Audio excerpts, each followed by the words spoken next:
Hello friends, তো দেখো আমি তোমাদের সামনে একটা রেসিপি নিয়ে আসছি। এটা ব্রেড দিয়ে এমনি মিষ্টি একটা ইচ্ছে দিয়ে বানাবো। মিষ্টি হয় এটা। তো এটার মধ্যে কি করলাম, ব্রেডগুলোকে এই যে কেটে সাইডগুলো বের করে নিয়েছি। বের করে এখানে তোমার ব্রেডের এই যে স্কোয়ার করে কাটা আছে। তারপর এগুলোকে ফ্রাই করলাম তেলের মধ্যে, রিফাইনে ফ্রাই করে উঠিয়ে রেখেছি। তারপর এটার মধ্যে এখন দুধ দিয়ে দিয়েছি। দুধটার মধ্যে একটু চিনি দিয়ে দিলাম। তো চিনি দেওয়ার পর এটার মধ্যে এই যে এটা একটু ফুটে আসছে, তো দেখিনি দুধটা কতটুকু লাগবে, আর একটু লাগবে নাকি না হয়ে যাবে সেটা দেখছি।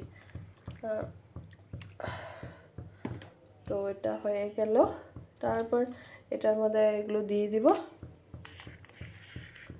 তো একটু ফুটতে দিয়ে এটা দুধটা ফুটুক, ফুটে আসলে তারপরে এটা এই যে মিল্ক মেড এটা আছে যে মিনি, এটা দিয়ে দেবো, এই দুধটা দিব উপরে। এটা একটু ফুটে আসছে একটু ঠান্ডা লেগে গেছে আমার, সর্দি।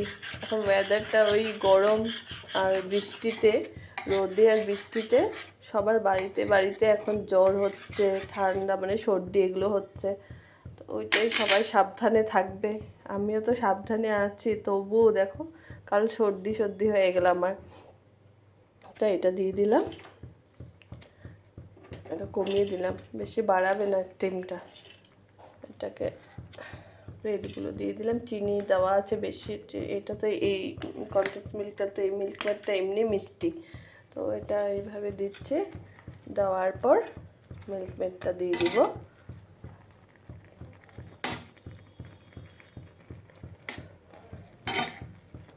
রোদ উঠে গেছে পুরো, জানো না, এটা বেশি ফুটাবো না, অফ করে দিই। এই যে এইভাবে এটা হয়ে গেছে। হ্যাঁ, এটা হয়ে গেছে। তারপর এটা তোমার